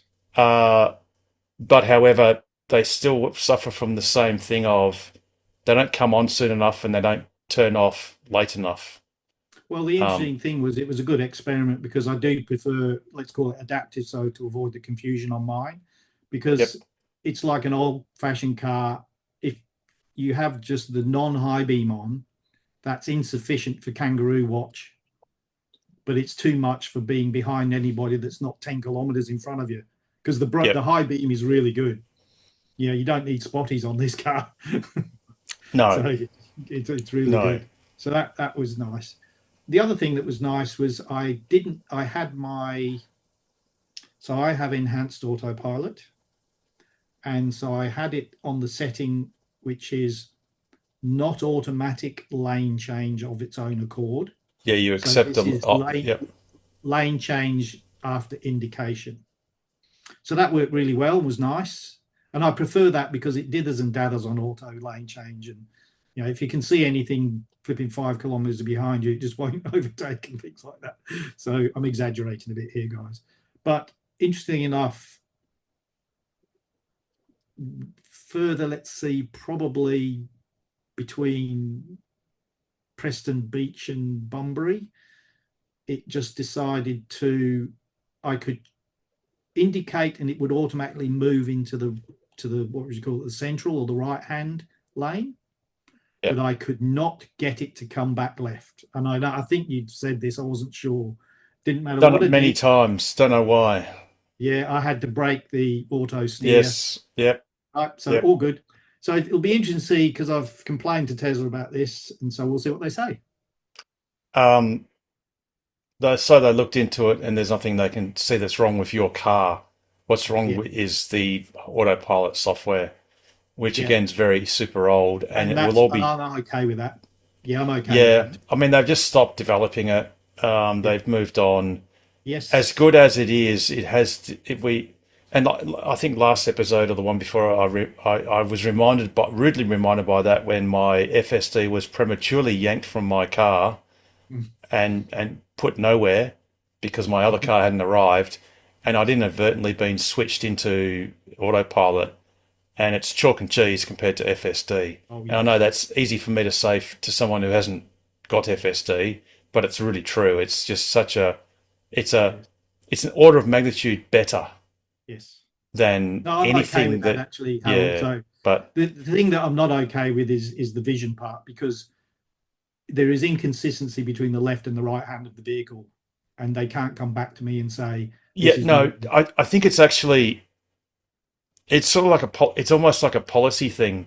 It just doesn't recognize that left lane as a viable whatever. No, sorry, I mean not that part.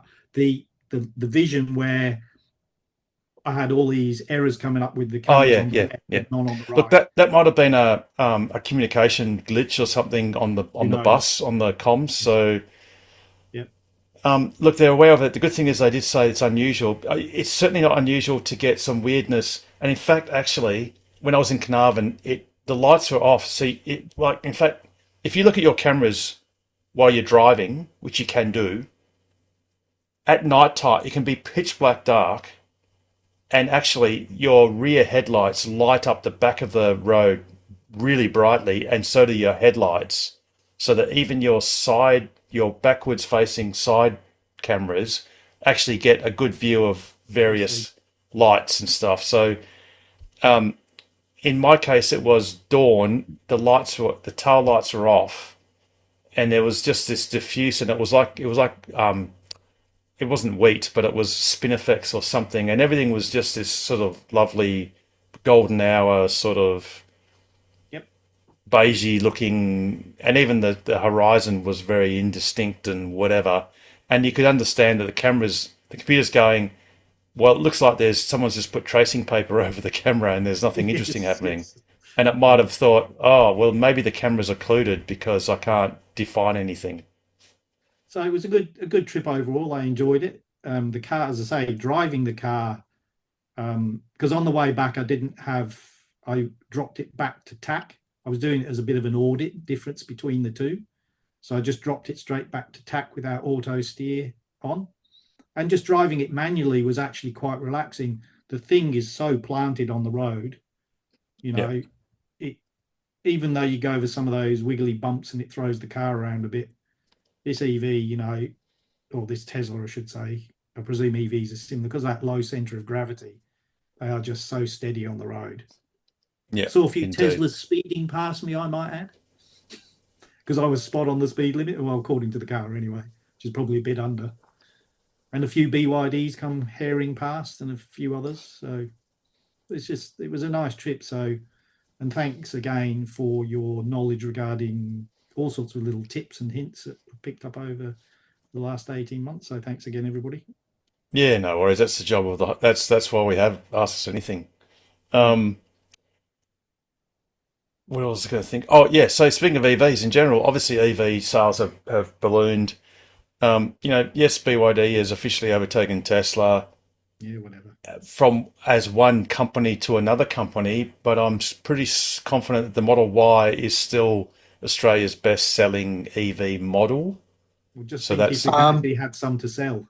Actually, so according to the March figures, the Model 3 and the Model Y were the top two selling both second-hand EVs as well as No, I'm only top interested in selling new ones, EVs. Pete. Yeah, I'm saying both. So they Right. were both the best-selling new EVs and the best-selling second-hand EVs. So you mean Model Y was number 1, Model 3 was number 2, and everyone else was following in new car sales in March? And it was flipped in used car sales. So 3 was number 1. Yeah, I'm and not careful. 1 I was don't. number 2. Yeah. Used cars irrelevant, Pete. To me, that's not Tesla's story for production and deliveries, and it's all new cars. Oh, sure. The reason why I mention it is there was a story on Channel 7 that came across my Facebook feed today. When the piece went for 90 seconds, it was a That's a long piece. That's a very long piece, Pete. It was all on EVs, saying how how popular they've been in the last month. Not one shot, not one mention in that whole 90-second piece about Tesla. So, question, Pete, how many ads do Tesla run on Channel 7 each day? That's 4, a donut. 3. Oh, is That's it a 30 donut. backwards? It's a donut. It's a rooster. That's a donut. Right. Is that also known as zero? That's zero, correct. And how many ads do all the other companies that featured in Well, actually, Channel 7's biggest advertiser last year, if I'm not mistaken, was Toyota. So not the biggest car advertiser, but the biggest advertiser across the whole spectrum. Actually, since you mentioned the word, oh, what a feeling, Toyota, I believe that recently Toyota's top management and Honda's top management had a visit, a factory tour of various Chinese EV manufacturers. And to paraphrase what they said, they basically said, we're all stuffed.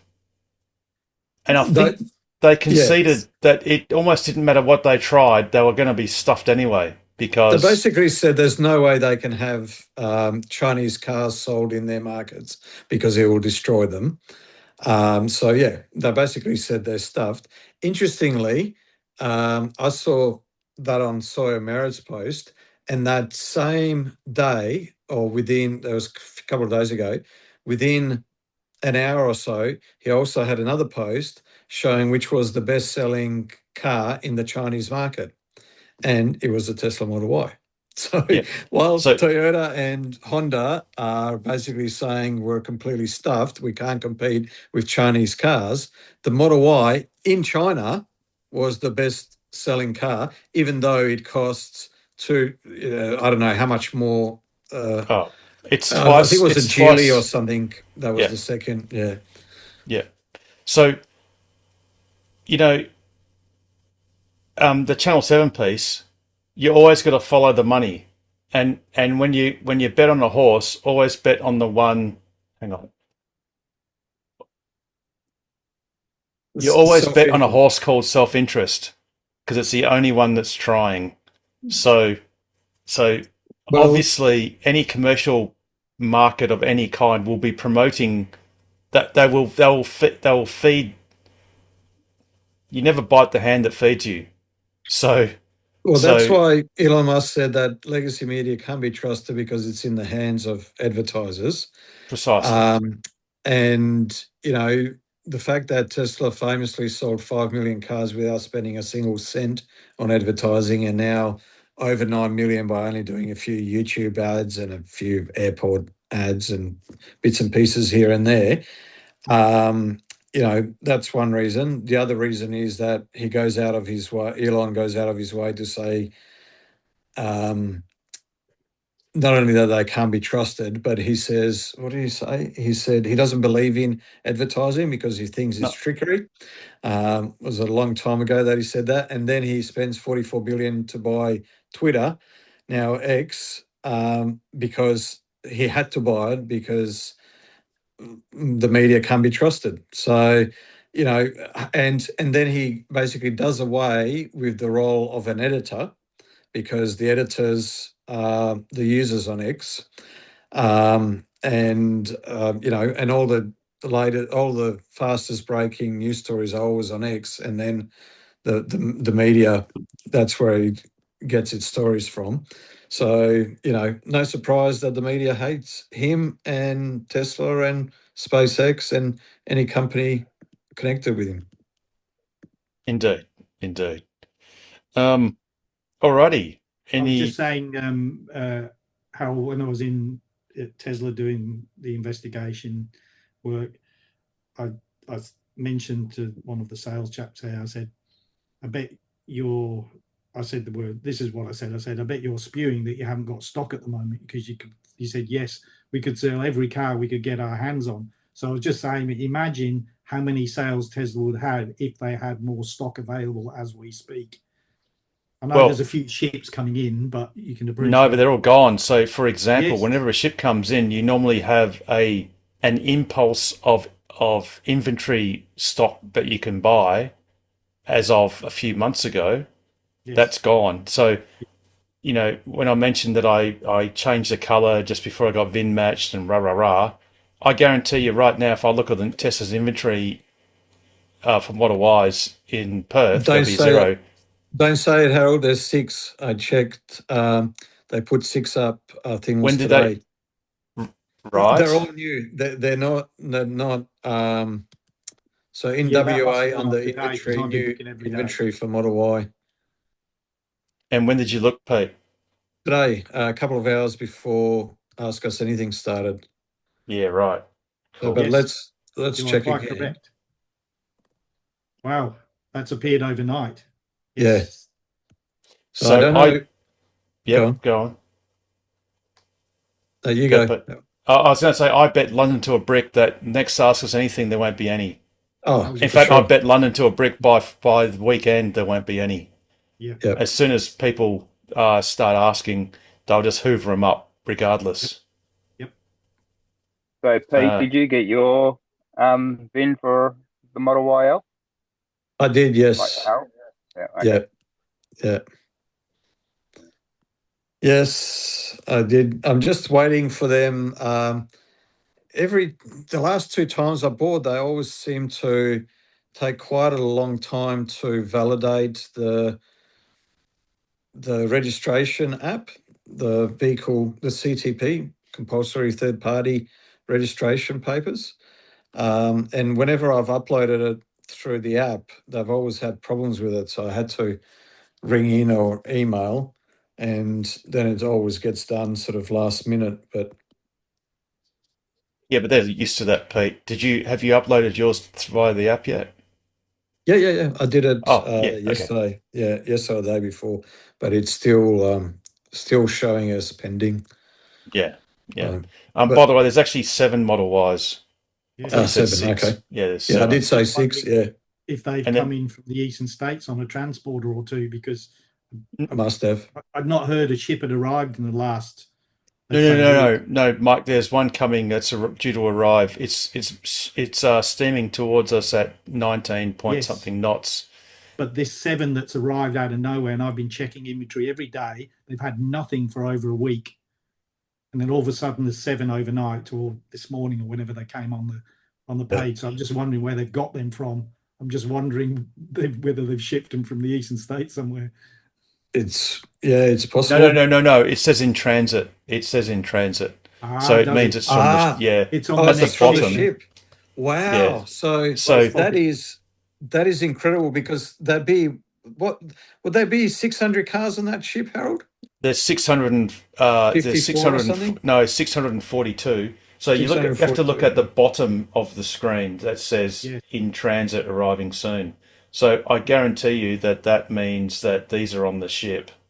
Yeah. So these would, what these would be, Harold? These would be cancellations or someone who has changed the spec, or something like that. Yeah. So I'm just looking if there's a Glacier Blue with a white interior. No, that's 600k range. That's not a YL. There's no YLs in inventory. They're all 5-seaters. Yeah, right. So in which case, none of them were mine. So the L's would have been snapped up. So instantaneously, yeah. yeah. So look, I bet by Friday night they'll be gone, Yes. or Saturday at the very latest. At the absolute latest, they'll be gone. Yeah. Absolutely. And then the next ship won't arrive for at least a couple of months, you'd think. Don't know. Hmm. I don't know. What's the cadence at the moment? Is it still? Don't know, Pete. Don't know. The only time I know these days is if I buy a car myself. So Always, what is it? Always bet on self-interest? always bet on a horse called self-interest. It's the only one that's trying. So when I inquired as to the Model Y L coming in, or that, they said it would be May before you'd be able to do a test drive. That's correct. Yes, Any indication of the next ship? exactly. Yeah. So the ship is due to arrive port, so it's due to berth on the 20th in the morning, early morning. Usually it takes at least a day before they start unloading in earnest, roughly. Or I think they can start unloading later that day. But just because the cars start to become unloaded, they're not actually removed from the port until usually a day after that at the earliest, depending on what's going on. So, for example, it's due to arrive on the 20th of April and due to depart on the 25th. So there's a 5-day window between arrival. This is a expected window of arrival to departure. So clearly before the 25th, everything will be off. But that also then requires to be trucked to O'Connor. And I do know that their practice these days is to try and get as many cars at O'Connor as humanly possible, even if it means, because O'Connor's got this big, long sort of peripheral border driveway all the way around, and it's quite a long thing. And they just stuff it full of cars, and they put cars probably in anywhere they can at the O'Connor site to stuff it full, because otherwise they've got to take cars to Hazelmere in a truck, and then get another truck to truck it from Hazelmere back to O'Connor. So they try and empty as many into the O'Connor site as possible. And they will process them as quickly as possible. It's not like an end of thing rush, an end of quarter rush or anything like that. But just for the sake of getting these things out, they do process them fairly quickly. And these days the delivery process is very smooth, it's well machined, and if you are a prior Tesla owner, you can literally get your car within 10 minutes tops. Let's call it 10, not even 5 if you're doing a bit quicker. However, if you're new to Tesla, you can absolutely sit in your car, ask someone questions from Tesla, and they'll very patiently go through all those questions and all that sort of stuff before you drive off into the sunset. But yeah, look, those cars will be gone. Gone are the days these days where you're going to have dozens of cars appearing on inventory. They're just going to all get hoovered up, which is great. Alrighty. Any other? Yes. Not closing. Carmen. Good evening, everyone. I have seen a charger at Lord's. I don't know if you know what it is, Harold. At Lord's. Oh, yes, in Charge Hub. Sobe. Yep. Charge Hub. So you got to get the Charge Hub app, unfortunately. Yes, I've got that, and I set it up because I thought I'd rather go to Kings Park. I'm still going to Kings Park and charging. But I thought, well, at least it can top up while I'm at gym and I get a cuppa. Because parking at Lord's is now not a good scenario. It's all full of tradies and builders. Yep. And so I tried it, but the problem, and I gave him a credit card and all of that, but the problem is that the connector type 2, I don't have, because my charger is a home charger and it's actually a little bit larger than theirs. So what do I do? Well, you need to buy a Type 2 to Type 2 cable.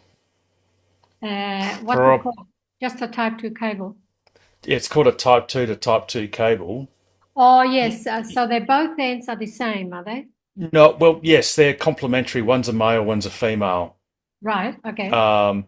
So you put one end in the you put the male end into the charger and the female end into the car. Yeah. So that links the two. Yep. Unfortunately, they cost roughly in the order of a couple of $100 for the cable. Okay. So, but look, it's a great thing to have, especially for road trips as a backup Yep. for a DC charger or whatever. Yep. And in your case, it's going to improve your lifestyle because rather than having to park down the road or whatever, Yeah. you can just charge your car while you're at the gym. And Yes, you're allowed 3 hours. So that's yeah, cool. Yep. So where do I buy one? Oh, look, all over the place. I think Bunnings even have them, actually, to be honest. Really? Yes. Oh, Do that's check good. on Bunnings' website. I can Okay. try and do that in Bunnings. And if I Well, put I live next to Bunnings. I'm in Hood Street. EV Subi. cable, and I'm just searching now, just seeing what it comes up with, and the winner is oh yes. So here we go. So there's a Dita. Sorry, I don't know if that came up. Just press that button again. They're selling a Dita 5 meter 22 kilowatt, which is the good one, $200, $199. Oh, okay. I can do that. And there's Nice. a 7 meter for an extra $30, Okay, so that's good. Might as well. which is not a bad deal. If we just click on it, just for reference, we'll see what it does, because I haven't actually clicked on this before. It is Take a saying photo. store Willerton. There's a click and collect unavailable. Okay, so let's go change store, and Pennington have them in Inaloo? stock. If we go Harrisdale, okay, so if we try, whoops, let's just go 6060. Oh, we can do that, whatever. Aussie Park, no. Inaloo has items in Oh, stock. good. I go to Balcatta, Inaloo. Mirrabooka, low stock. Let's go. What's Nedlands? Inaloo is a good one for me. What, six? Netherlands is Claremont. Okay, let's go 6007. 6010. Home base Subiaco, no. Inaloo, yes. I Balcatta. can go to Yeah, Inaloo. go Inaloo. Yeah. So, oh, and sorry, what I'll do is I'll select Inaloo, and it'll tell you, if you click on it, Carmen, it'll tell you this computer's going super duper slowly. I don't I'll really take know a why. photo. But no, just Google it. Just go on Bunnings' website. Okay. I'm going to have to axe this because it's just locked up. Right. Just go on Bunnings' website, and when you select the store to Inaloo, it'll even tell you which aisle number to find it. Okay. Actually, I can tell you now, it'll be in the electrical section, Yeah, of course. probably. Yeah. So, or you can just go and ask a shop assistant for the EV charging cables. Yeah. And yeah, look, for an extra $30, get the 7 meter one, because Yeah. that gives you a little bit more gives you another 2 meters of flexibility depending on how you're parked, or maybe if there's a car that's blocking that bay, but you can park in a bay Yeah. further along, you can still reach. Yeah. Yeah, there is quite a few. There's about 4 or 5 bays, and I've never seen anyone on them. Yeah, so it ends up becoming your great premium parking spot, Yeah. and you get to charge your car at the same time. Yeah, So yeah. it's a win-win. Yeah, just a top up for Yeah, doing yeah, it. yeah. And I rang the app technical service to find out, and they were in Brisbane, and they told me that there is a fast charger from their app at the old footy field, the footy ground in Subi. Oh, yeah, okay. Yeah, maybe there And is. they Yep. said it's a Yep. fast charger, and I said, well, how much? Because at Lords, they're charging 45 cents per kilowatt. Hour, And yes. Kings Park, I've paid 40, 42, but Sunday afternoon, it was 60 cents. Kings Park or Yeah. Yes, yes. Kings Oh, Park. yes. Whereas They if have I different go charge. before 9, Yes. no, same charger. If I go Yeah. before 9, it was 40 or 41, depending. I don't know what it depends on. But I It's paid time. both. So Yeah. yeah. So if you look on your app, which I'm just looking at now for charging, and Kings Park has a different tariff according to the time of day. Oh, okay. Where is So it?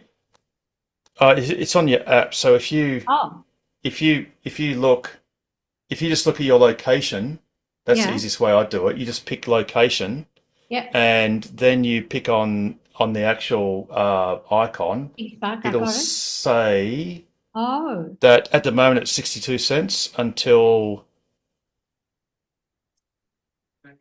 Oh no, oh, sorry. It's not. It's 56 cents at the moment between 7 p.m. and 11 p.m. And then from 11 p.m. to 4 a.m. it's 31 cents. Wow, that oh. is super cheap. That's 1 cent Yeah, above that your is standard. very cheap. That's actually basically your retail house price. Yes. Oh, And that's cheap. between Yeah. 11 p.m. and 4 a.m. And then between 4 a.m. and 9 Yeah, a.m. I've it's got it. 42 cents. I've got it. That's awesome. I didn't realize that was available. So I just took Potluck, and I noticed that when I went early in the morning, well, you told me to go before 9 a.m., which I Yes, did, and it was good. 42 But then cents. I went in the afternoon, and 62. I got 62 cents, and I thought, oh, that's a bit expensive. Well, And it yes. doesn't matter to me because I can go anytime. No, Yeah, but I tell you what, if ever for whatever reason you're either up late or up early, I'm always up late. 31 cents, Carmen. I mean, that's roughly what it costs for your house. No. Well, I So, sleep midnight till 7. So it's well, okay. just do a quick half-hour charge at Yeah. 11 p.m. Yeah. Leave after half an hour, go home, go to bed. Easy peasy. Yeah, that's You can even watch Netflix in your car. yes. Well, I've got iPads and I've got Oh, yeah, but you can anyway. You just log in on your car with Netflix, put in your really? Netflix. Of Okay. course. No. So what you do is you go into the menu and hit theater. No, sorry, into the main app launcher and you hit theater. I think it's called theater, and you Yeah. can have YouTube, Netflix, and something else. And you Oh, can okay. go I've into got Netflix. Netflix, and then you just put in your Netflix username and Yeah, password, or your password. email address and password. You don't have to do it once, and then it will remember it, and it will synchronize your Netflix account, and you can just watch Netflix Cool. anywhere in your car, anywhere, as long as you've got premium connectivity, Yeah. which you probably have, or if you don't, you can tether internet off your mobile phone. Yeah, no, I've never done it because Give it I a go don't, next time you're at Kings but Park, just for but I fun. will. Just That's a good idea. yeah, look up your Netflix account so you Yes. remember what your password was and your email Yes. address, Yeah, I've got it. and then just log in. You only have to do it once, and it works forever. I mean, during the day, I just tidy up my phone or I take a little vacuum and clean Yep, the car. perfect. But at that hour, probably best to watch Yeah, that's right. Yeah, true. in Yes, Kings that's Park. right. We don't Yes, want any hassles. exactly. So best to watch, and like I said, you can watch Netflix or YouTube or whatever. Yeah. So No, that's awesome. Thank you. no I've worries. learned something new tonight. I usually get something new every time I come. Yeah, well, that's what it's all about. And sometimes, no matter how long we've been on here, someone will come up with something. We'll go, Yes. "Wow, even I Yes. didn't realize that was Yeah. how you could Yeah. do it." So No, no, it's really that's cool. cool. I just took potluck about the timing and made sure that I'm there before 9. But this is very good. Makes Yeah, a yeah. difference if it's 31 a full. cents. It's a bargain. Yeah, It's yeah, an absolute bargain. yeah, yeah. Alrighty. Have we got any maybe go on, Mike? I'm tempted to go myself and chat to Carmen while we're there.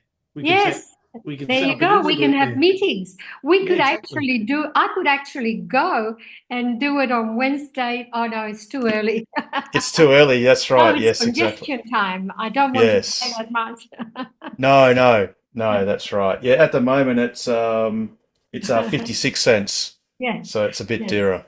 yes. There you go. Oh, that's cool. Alrighty. Has anyone got any maybe closing questions or comments? I can give you a rocket update if anybody wants one from SpaceX. Had a bit of Oh, yeah. movement in the woodwork this week. If Oh, anybody's interested. SpaceX? Or was it Yes. Artemis? No. Oh, Did well, we do that's Artemis? well. I think you all know Artemis. That's old and- news. They just went as far as any human ever went in a vessel they weren't controlling, so they were spamming a can. That's it. On a free return trajectory. Anywho, But and look, you know, for all you youngsters, it's impressive. But for those of us who actually watched the moon landing on a Valve TV, it's not that flash, right? So you know, all no, Still pretty good. yeah. So getting on to the real news. So SpaceX. So for those who like watching rockets, and probably yes, I think you might find it on NSF. But if you've got an X account, the last few days have had some excellent footage of Falcon 9 launches and landing. So today, for example, it was a night launch, which I find, well, you can't see anything except the flames because it's black. But they had a drone at the drone ship. So that normally they've got a camera on the drone ship, and you see, you know, a spray watered camera and a bit of an engine come down. But today, you can see it in the last, because it was today's launch, you can see, you know, a drone hanging off the bow somewhere, or whichever end of these drone ships there is. or the stern. Yep. Yeah. And there's actually different, I'm not sure whether they had two, but Marcus House pushed out one, including the sonic booms of it coming into land, and SpaceX put one just the last little landing bit. So that was new. But the cargo resupply mission, I think, was during the day, if I remember correctly, and they had footage virtually all the way up, and really great footage of the Falcon 9 coming in. So if you've never seen what the engine relight for entry looks like, or the landing burn, it was excellent quality footage. So that's worth a look. But the really big news, which we're all hanging out for, those of us rocket fans, is we had our first version 3 full 1 minute static fire of a ship today. Last night. For a minute. Wow. For a full Okay. minute. And that's Now- is that on the new launch pad? Yeah. So that's with the flame diverter? No. So the ship gets tested over at Massey's. Oh, Those sorry, that are yes. not familiar, the ship testing area is the Massey's area, and then the booster is on the new pad. So they've got the pad, the booster at the pad, and they went for a bit of a test yesterday, but there was something wrong with the ground. So overnight tonight, we might get the Booster. 33 version 3s light up there, but we've had the 6 version 3s light up on the version 3 ship at Massey's, so you can find some photos from SpaceX. Which is the three sea level and 3 vacuum Raptors. Correct. Yeah. Correct. So, but version 3 Raptors. All V3 V3 for a whole minute. So, wow. So for those that aren't familiar, again for newbies, you can find pictures is probably a better thing, of the 3 versions of the engine. So version 1, version 2, version 3. And if you've not seen that, I strongly recommend you go and look for that. You've probably seen it, Harold. It sort of looks like version 1 has got all this spaghetti and catastrophe, all this stuff that you just think it's just going to all break off and snap off, and it's just so tremendously complex. Version 2 is kind of a bit tidied up, and version 3 is like, where did it all go? It's just not there anymore. Yes, and it was quite famous, or now perhaps infamous is the wrong word, but it was an interesting comment that the ex-head of ULA, Tori Bruno, said when SpaceX posted a quick photo of the new version 3 in a static fire at the Massey's test stand, not Massey's, where I forget where they test them. He said, not bad for an unfinished engine. Sorry, no. Why would you post this on an unfinished engine? And Gwyn Shot will come back with a big picture of it all firing, going, not bad for an unfinished engine. Which goes to show the depth of the ignorance. It's the dinosaur looking at that bright object streaking through the sky, going, "What's that? Oh, nothing to worry about. It's just a flash in the pan." Like, and then without wishing to sound like a bit of a fanboy, because I like to consider myself independent, but it's the difference between looking in the engine under the bonnet of a traditional car versus what we have. exactly. That's right. You see some legacy car makers that make an EV, and when you look into the, let's call it, well, it's the motor compartment, it looks very familiar to any internal combustion engine. You go, yep, all this plumbing and catastrophe everywhere and all that sort of stuff. And you look at the Tesla and it's like, what you mainly see is a big void where you put useful stuff in. Yes. As opposed to everything else. No, that's where I hold my charger. Sorry, no, useful stuff. Useful stuff. Useful. So shopping, chargers, cables. Yeah. Speaking hand of luggage. Children. That app, that Charge Hub apps, they told me that you can charge between 11 and 22 kilowatts. So what determines at what speed you use? Okay, so a Tesla, in using three-phase power, which is what that charger has, can absorb 11 kilowatts. That's 16 amps three-phase. Okay. Some other cars can only absorb single-phase, and they can usually do 32 amps single-phase only. And in fact, the Tesla can also do 32 amps single-phase. So the good thing is, when we looked on the Bunnings website, it had the data. It said 22 kilowatt. That's what you need to buy, is a 22 kilowatt. Even though you'll only get 11, if you come across a charger that's only single phase, you'll get the maximum power out of that single phase charger using a 22 kilowatt cable, as opposed to an 11 kilowatt cable, which you'll only get half the power. So, according to my mobile, Type 2 portable EV charger, 10 amp, 2.4 kilowatt Australian. No, that's different, Carmen. That is something you plug into a power point at one end, and then the other end you plug into the car. Well, what you need. That one is 608. Yes, exactly. Yes. So what you need is a Type 2, right? A T2 space the letter TO space T2 charger. So Type 2 to Type 2. Okay. And like I said, actually, to be honest, that Bunnings, look, you might be able to find something on Alibaba or Tesseries or something, but Bunnings just a quick look. Big W have it for $159.90. Right, and what do they say? How do they describe it? Edwin Type 2 EV charger. Might not be right. No. Look, if it says charger, it's not. You want a cable, not a charger. Okay. The difference is the charger provides power. Right. The cable just moves the power from one thing to another. So no. And the other thing, sorry, Harold, if I can interrupt for Carmen's benefit, is big. You might know this, Carmen, but if not, Big W don't carry any of this stuff in their stores, to my knowledge. It's marketplace type stuff only. Okay. Whereas Bunnings, you could go to Inaloo tomorrow and get it if they have in your hand. I will go to. I'm planning on going to Inaloo. Yeah.